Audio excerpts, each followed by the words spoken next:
All right, what's going on, guys? Today we are going to be talking about Coach Mundy.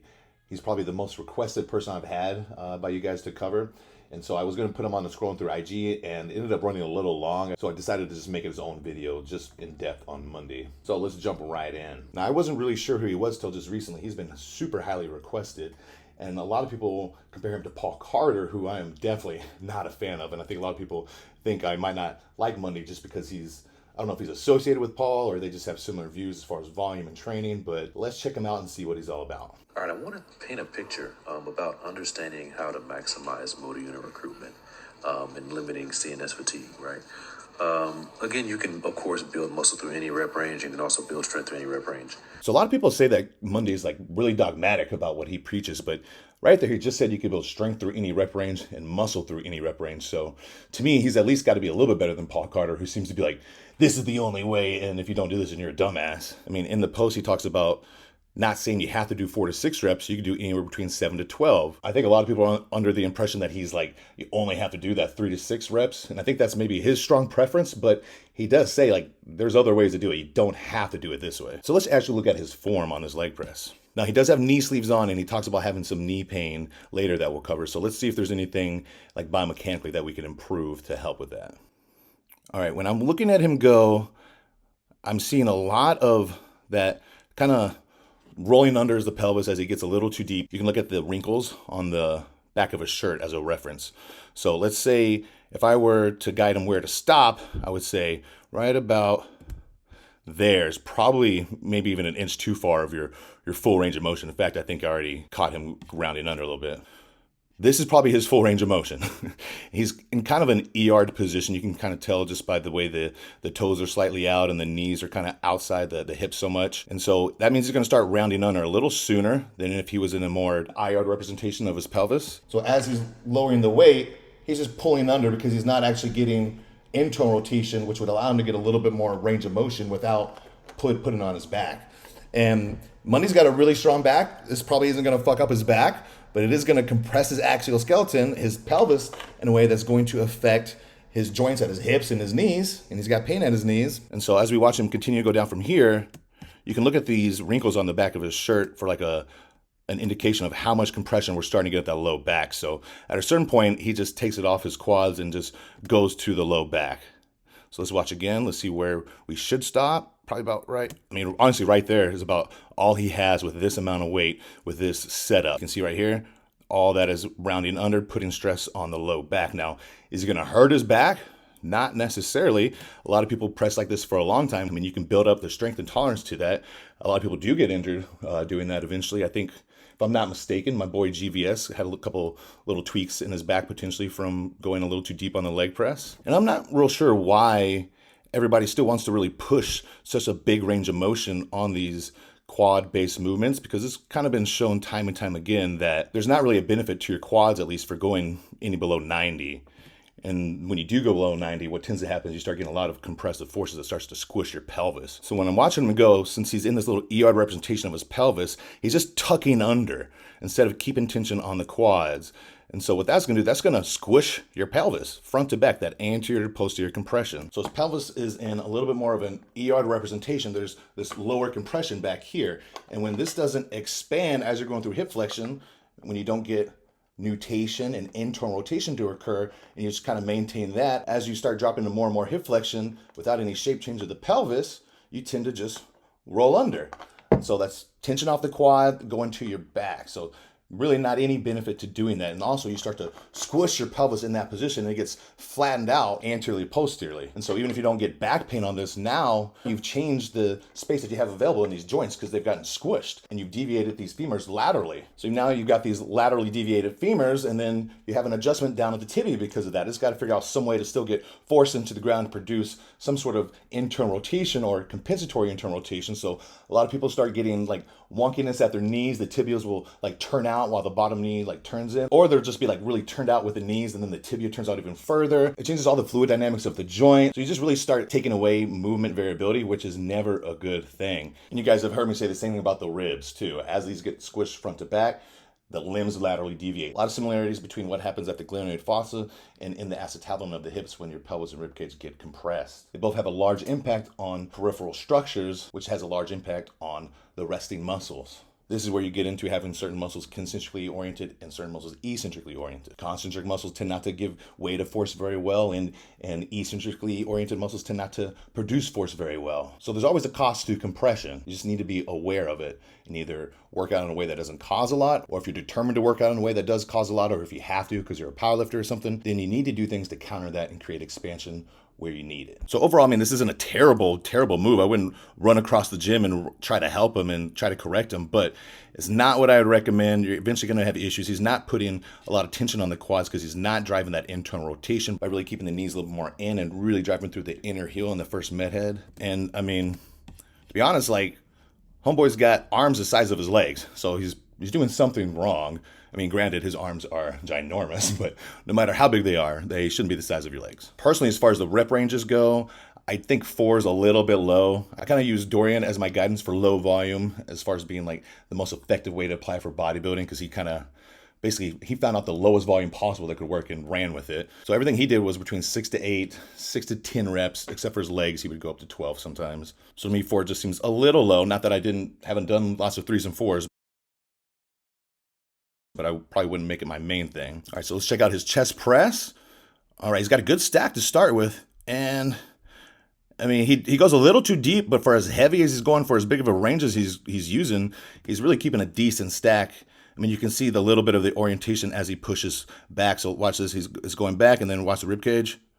So that's that posterior ribcage compression that's happening to drive that forward. So that's never a good thing, but it's not horrible. What I like about him is he's not like setting up with this huge amount of compression and like squeezing shoulder blades from the beginning. He's got a good stack, and he gets to a point where he doesn't need to go any deeper. He's lost the tension on his pecs, and now he's just squeezing and getting a little bit of that upper thoracic ribcage compression at the end of the range of motion. So not my favorite chest press I've ever seen, but for someone who's trying to hit a really big range and going really heavy, I can't complain a lot. And in here, he's talking about doing as low as 4 weekly sets. He says 4 to 10 weekly sets. To me, 4 is just a little low. Again, like I said, I like to use Dorian as my reference for how low to go, because if you're not aware, when he was young, he first coming up, he was training with Mike Mincer. And at this time, Mike Mincer had kind of gone off the deep end a little bit and was like extremely heavy duty, extremely low volume, like 20, 30-minute workouts, like 1 exercise per body part. And Dorian said that just was not enough to create the amount of development that he needed. So he slowly added until he found what was perfect for him, at least. For him, everything's in that 6 to 10 weekly range. So I think 4 is a little low. I can't imagine doing 4 sets for anything, except for maybe my calves. And that's just because I'm lazy and forget about them and they're already good. So I feel bad for people that have to really train their calves. And he talks about how people try to argue with him for higher volume, which is funny because there is like 2 different camps of these evidence-based nerds, where one is like ridiculously high volume because of these stupid studies. And then there's one that seems to be like kind of ridiculously low volume and just all about efficiency and not stressing the body at all. So I tend to be lower volume overall. And I think that's something you just kind of end up going towards as you get more advanced, just because you have to, because you're so efficient at working out. You're causing so much damage and fatigue every set. It's hard to go really high volume. As far as this hyperextension goes, this is awesome. He does really good on this. And what I like about the hyperextension, like, you're not going to go in there kind of duck-footed and have your pelvis compressed in the lower half. You're going to be pretty straight. So it kind of forces him to stay in a more relatively IR'd pelvic position. He can't really pull under that much. It's gonna like keep him fixed, and it's just easier to drive IR. It's gonna be less inclined to try to stabilize through external rotation whenever he's set up in this. I think he should do these a lot, probably. This is heavy and good form. This is really good. He's got a very strong like back and posterior chain, it looks like. All right, so let's check out what he calls an effective leg day. I like that he's starting with calves, because like I said, I'm pretty lazy with calves. I forget them all the time. So if you put them in the beginning, you're not going to skip them. And I like straight leg calves probably better, but I don't think there's no point in bent knee. And the soleus actually does grow more with bent knee. It's just not like a lot more than the straight leg variations. I don't think anything is really pointless at all in bodybuilding. I think there are benefits to training the muscles through different shapes of your body, why you have different areas of your body under compression, different areas in expansion. I think it's good to train muscles in different phases of the propulsive gait cycle. I don't only think of, is this going to target the most amount of muscle fibers at this specific range of motion and this angle? Now, you can make those kind of things your bread and butter if you want, but I think it's always good to include some variations. Flex Lewis also credited his giant calves to seated calf raises, and honestly, for me, I've got really good calves, and I probably have done seated calf raises for like 70% of my work just because I'm so lazy and I can just sit down doing that. I don't want so much weight on my shoulders, and not a lot of gyms have donkey calf raises. All right, leg extensions. Now, the problem I see on this is we're not hitting any kind of terminal extension on not even one rep of his set. And I think, especially for quads, I think there's a lot of benefit towards locking out. I don't think there's any benefit towards never going to the hardest part of the rep range. So if you're missing the terminal extension on the quads, in my personal opinion, you're going to be missing out on details. I think people really discount the in-range contraction. And I mean, now people are starting to not overvalue the length and range as much. But I think if you're missing the hardest part of the rep, you're missing out. And he also calls this the best option for overall quads. I mean, I don't know if I agree with that. And I don't know any bodybuilder or anyone with giant quads that would agree with that. If you want to mix in squat patterns for quads, feel free. For practical reasons, they're great to have. But hypertrophy-wise won't matter for majority of people. Yeah, that's kind of a crazy statement. I think you should definitely have a squat pattern in. It is probably the best for hypertrophy if you do it right. And also, it's not always about just targeting a muscle and getting it to experience tension. We want to train our body through different shape changes. Like I mentioned, we don't want to do everything from one position of our pelvis. I mean, he does talk about them being good for practical reasons, I guess, but I think they're way better for building muscle than anything else. Seated leg curl. I love the seated leg curl. He looks really good on this too. The way he's staying really flat on his back, that's great. That's going to allow you to get these higher hamstrings involved. You don't need any other leg curl. Again, do you need? I mean, I think eventually you need. I don't think you can only do the same thing all the time. So maybe seated leg curl is the best. I really like it, but I do think there's benefits to doing other versions. It feels different.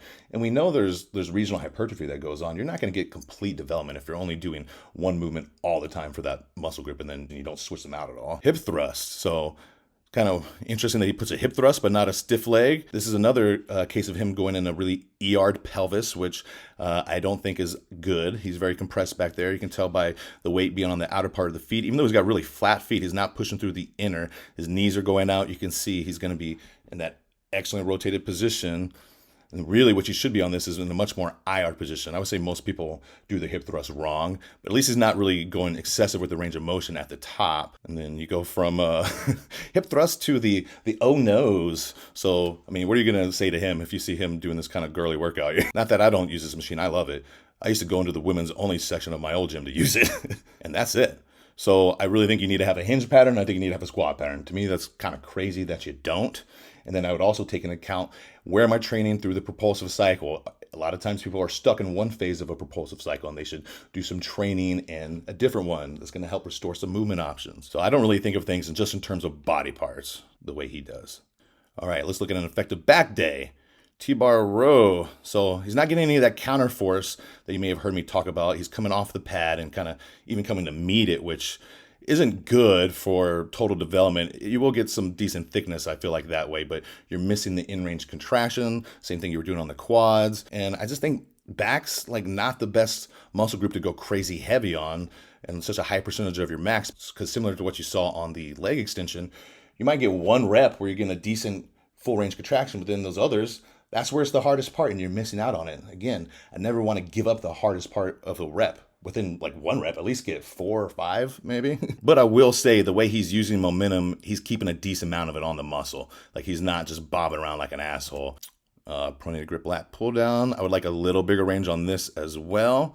But not, I mean, I can't complain much on that. I just don't like the low volume, especially for back. And that's it. Wow. Well, as like a bare minimum, I would definitely want to include at least some kind of like lat focused row too. And here's effective chest day. We have that chest press we saw earlier.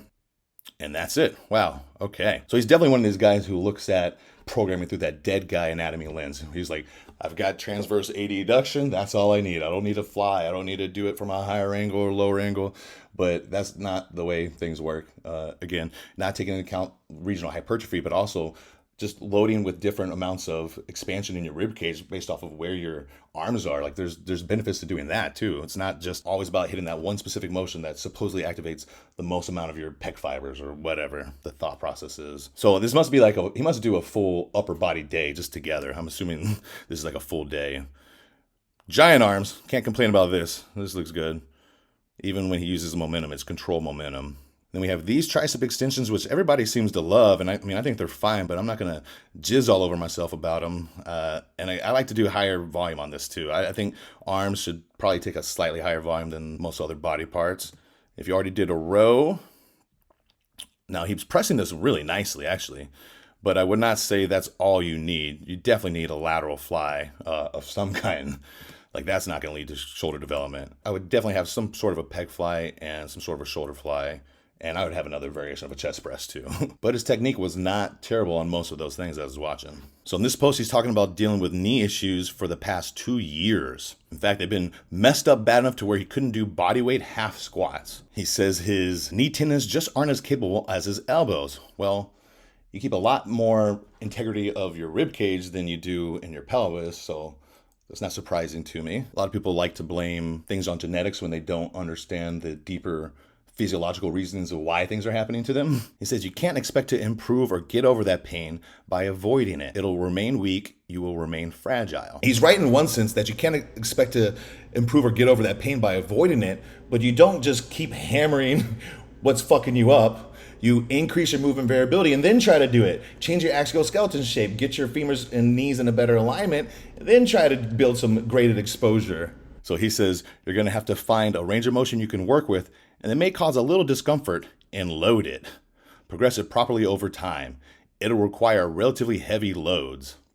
And this is a horrible take that so many people in the fitness industry have. Graded exposure is a great thing, but you need to get your axial skeleton in a less fucked up position to maximize that. You don't need to go right into some position that's already fucking you up and just lighten up a little bit so it F's you up in a pain that you can kind of manage, that's tolerable. You're still not loading it right. You're still using bad mechanics. Like, your body doesn't hurt if you're using good mechanics. What you need to do is you need to focus on increasing your movement variability by restoring relative motion. Like I said, by getting expansion where you need it in your pelvis and your rib cage.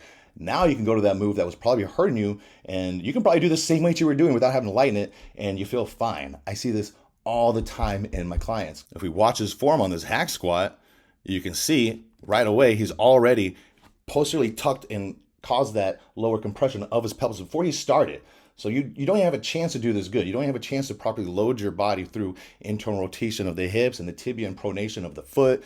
You've locked everything up, and that limits movement options. That's why you can't do a bodyweight squat without pain. So already started bad, and then as soon as we start going down, right there, that is your full range. That's a plenty good range, actually. And from all here, this is just garbage. You don't want that dump under. We've lost tension, and now you're reinforcing these horrible movement patterns that have been the cause of your bad knee pain. If you want to maximize your hack squats, focus on driving internal rotation by thinking about those 2 contact points on your inner heel and under your first med head. Make sure your knees drive over them and let them go forward. Think about driving from the heel to those 2 contact points, even to the point where you almost flatten your arch if you can get that deep. That's going to promote relative motion, and that's going to keep it on your quads and protect your back and keep you having movement options. Do I still have occasional pain? Of course. That's what comes with it. That's what comes with what? With you lifting incorrectly? Yeah. That's not what comes with me. That's not what should come with anybody.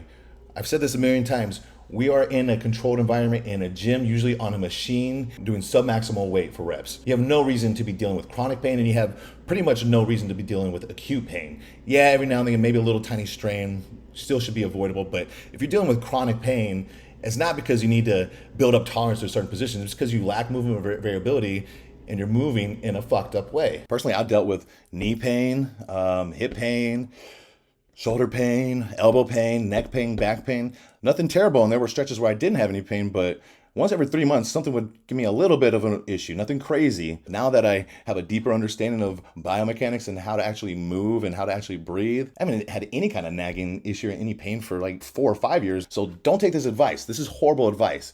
You should never feel pain or discomfort. Like, if you feel anything that's like more painful than a 2 or a 3 max during your exercise, don't do it. Because you're not going to create a good adaptation.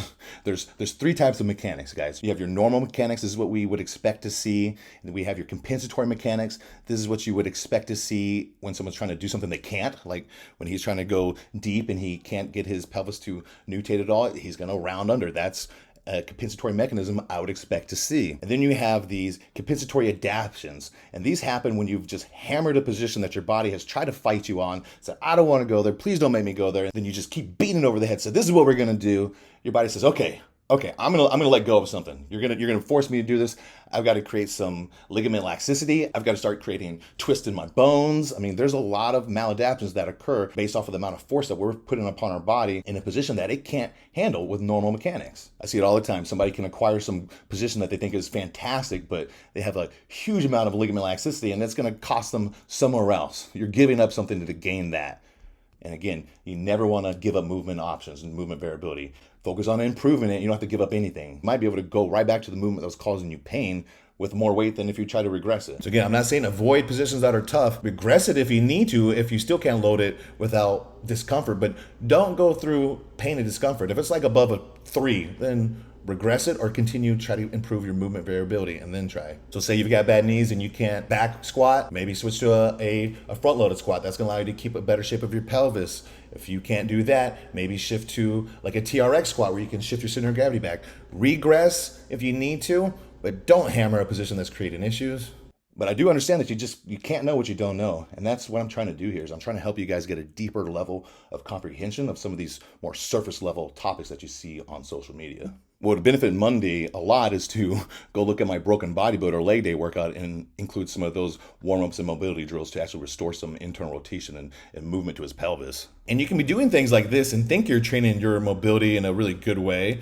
And this is cool. I mean, this is great. I can't do this.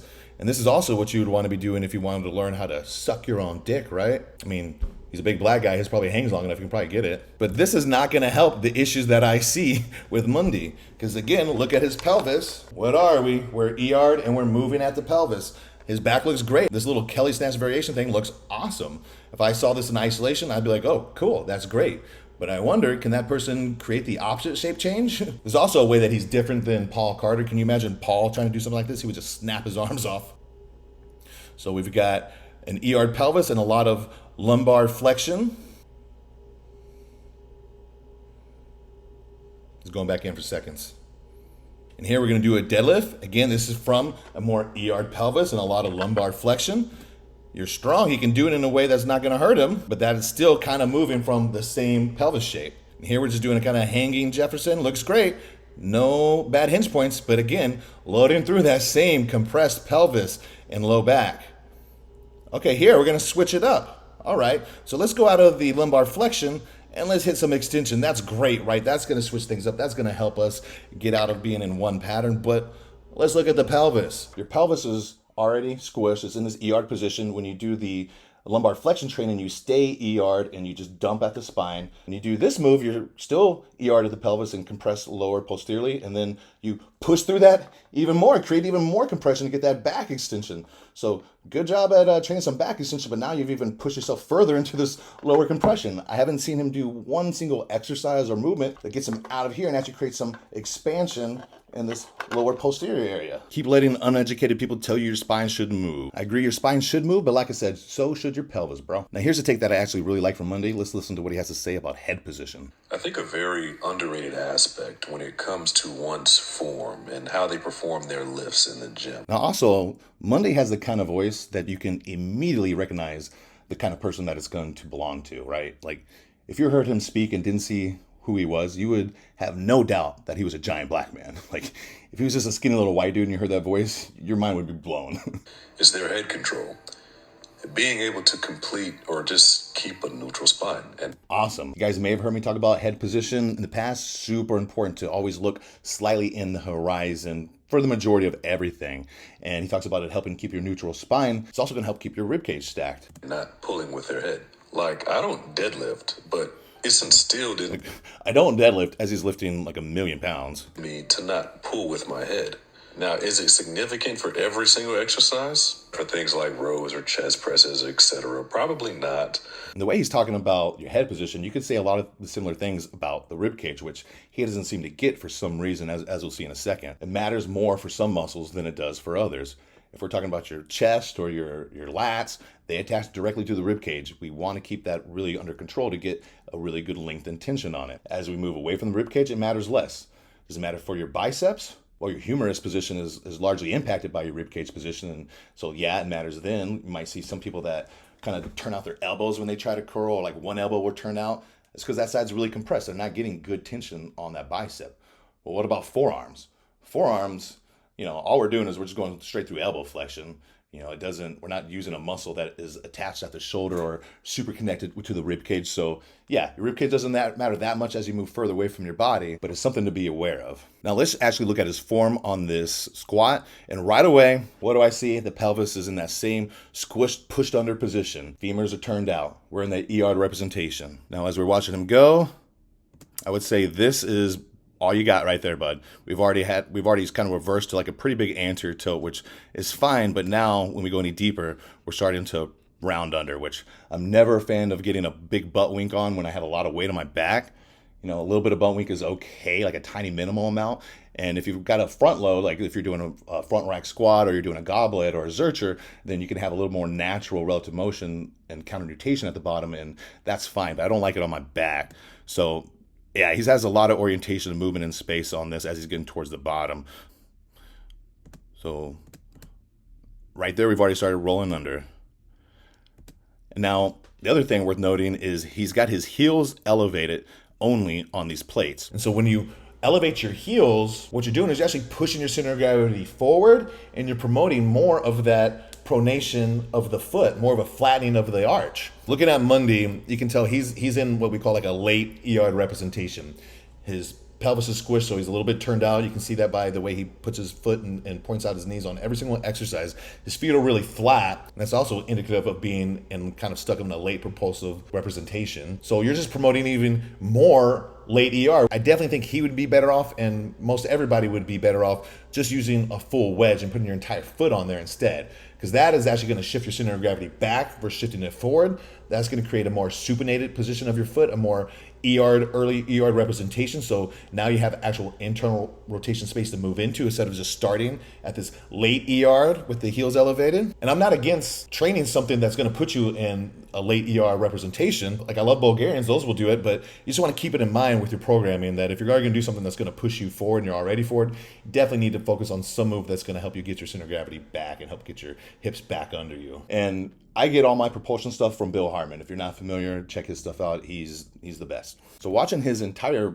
workouts and exercise selection, I don't see him doing anything other than reinforcing that lower pelvic compression and that late ER representation and being so far forward in gravity and being in that late propulsive cycle. Everything I see him doing is reinforcing it. So can't say I'm surprised at all that he has pretty bad knee issues. In this post, he's talking about rib compression, and like most people who talk about it, he's kind of clueless. And Mundy's thoughts are that it's just a fancy term you never heard of. If your form was fine, you wouldn't be worried about it. Now, that's not really true. Like I have what I would say is great form when it comes to pressing and doing things that can really compress your rib cage. I don't do that. But anytime you're working like max effort towards close to failure, or you're doing any kind of respectable weights, compression's going to happen. It's not a bad thing necessarily. It is when you force it, when it's already going to happen and you create more than is necessary. But if you're working out with really good form, you're still going to have compression. It's still worth it to address it after you work out. It takes 2 minutes to do a couple breathing exercises to create that expansion and get that cylinder shape back to your rib cage. And yes, if you have really bad form with crazy arches, then you really need to put a lot of emphasis on it and fixing your form. There's nothing to talk about. Horizontal shoulder adduction, that's the task. And these guys who just talk about the muscle actions and use dead guy anatomy, they're really missing how the shape influences everything. So if your goal is horizontal shoulder adduction and you're thinking of that the task is just to move as much weight possible through a big range, you might do things that take away tension from your chest by compressing your rib cage. If you're really compressing your rib cage, your horizontal adduction is going to look different because you're not going to have as much internal rotation ability. Your elbows are going to be down by your side. You're not going to get as much tension on your pecs. So it's not as simple as just perform the task. You got to think beyond that. You got to think about, how is this task being altered by my compression, by my axial skeleton setup? Am I keeping tension on the target muscle versus moving through a range through a motion? And now Mundy lifts in a way, if we watch him, that isn't terrible. Like he doesn't promote a ton of compression. He keeps a decent stack, but he lifts heavy and he still does do some orientation. He should be aware of rib compression. He should do things to fix it because it would help him, I promise. And this person down here is coming in. I've seen 5 videos about rib compression, and I don't remember any of them actually explaining how to correct the issue. Well, Ed Narkin, I guess you've never seen my content because I talk about this all the time. So let's go through 2 quick drills you can do to create some expansion of your rib cage. Remember, if you're new here, compression of your rib cage is this right here. You're getting squished front to back.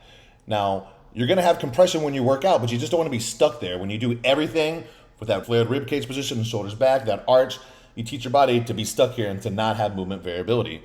You need to restore some of that. So here's a real easy way to restore some of that, just a sideline breathing. And you can see right here, I'm checking my ER. I don't even touch the ground. That's pretty bad right now. And my IR was actually horrible. Couldn't get past there without having big compensation. And so I'm just gonna do a sideline move on a yoga block. Now, sideline is really good for you guys that are anteriorly posteriorly compressed, because what happens, you go on your, now sideline is really good for you guys that are anteriorly posteriorly compressed, because what happens, you go on your side and gravity just helps create that shape change that we want. So now I'm out of here, I'm able to get air to the front and to the back, especially of the side that is down. So this is gonna create expansion on the downside. So you wanna go where you're more compressed. So you gotta set up in a way that's kind of like towards the back side, and you gotta turn into it to help create that shape change that we want. Don't set it too forward on your rib cage. And I've got a roller between my knees just as a placeholder. I'm doing a left arm reach on the inhales. If I was laying on my left side to get expansion there, I probably would stretch my right arm out over my head to lengthen it a little bit instead of going a straight arm reach. So I'm just really focused on feeling that air move to the back of my rib cage as I inhale. As I exhale, I'm letting the ribs slightly fall at the end of it, feeling a little bit of my side abs, then I'm inhaling, not letting them flare right away. And you should feel that 360 expansion. And it doesn't take long. I was on here for like 45 seconds, I think, and then we'll recheck my measurements and see if there's some improvement.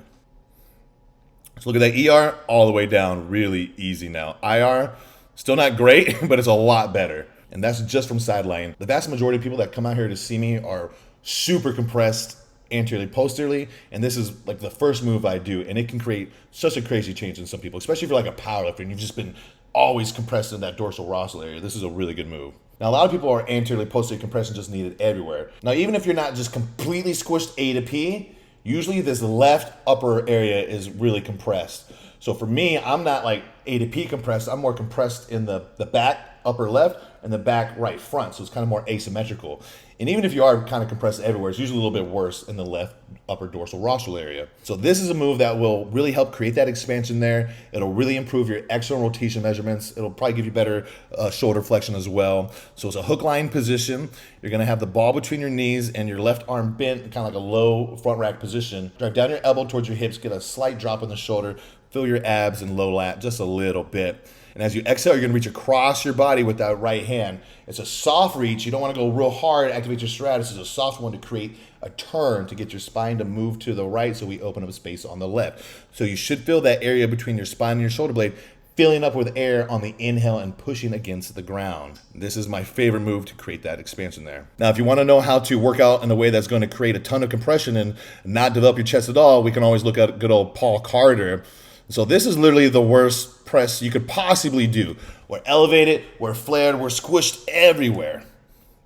And you know what? Actually, this is the worst press we could do, because now we're even moving through space. We're coming off of the pad. Not only are we compressed everywhere, we're getting even more things involved by actually lifting up your butt. And so people really compare Paul and Mundy together a lot. And even though they have similar theories on amount of volume they want to use, I really feel like they work out totally different. Mundy actually has pretty decent form on most things. Paul has terrible form on just about everything. And Mundy just also doesn't seem like such a dickhead. Like Paul just seems like a total man-child. One of my Instagram followers sent me a conversation they had, and he just asked him like a question like to clarify something. And Paul was like, reading comprehension level 0, and then starts like making fun of him. And somehow Paul's talking about how he's living in his $1.5 million home while you're still probably living at home with your mom. And I'm like, what a weird thing to say to somebody who wasn't even being confrontational, was just asking you a question. It's like, and what a weird flex in my $1.5 million home. It's like, bro, where I live, you can't buy a $1.5 million home within like 2 or 3 zip codes. Like my clients, they have more than that worth their cars sitting in their driveway of their houses that are 10 times more than that. Like 1.5 million, that can't even buy a boat for my clients.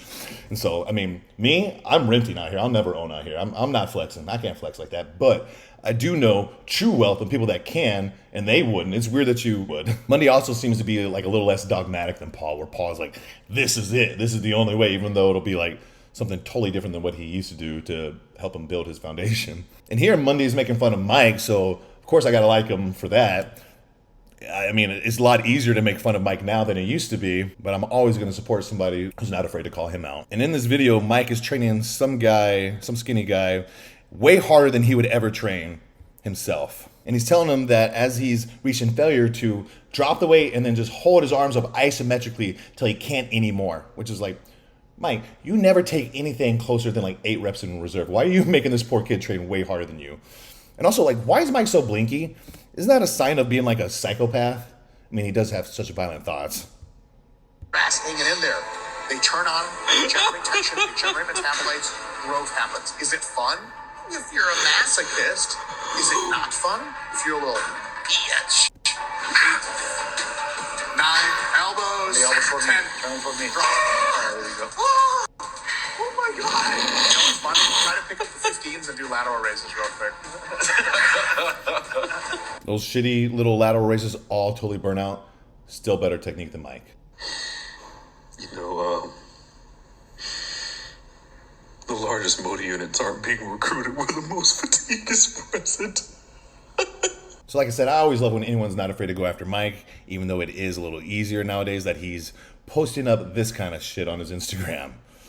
Like, this is him post-surgery of getting lipo on his love handles because he couldn't get lean enough to get rid of them. He couldn't get below 7% to get on stage, so let's just suck it out. It's like, I live in Newport Coast, like one of the most bougie places in the world where everyone's got plastic surgery and everybody does all kinds of weird shit. Like, people don't do this. I see Joey Swole, he comes up over by me, and I don't know what he does. He gets all injected, walking out all like kind of duck-lipped, but getting your back fat lipo as a bodybuilder is pretty ridiculous.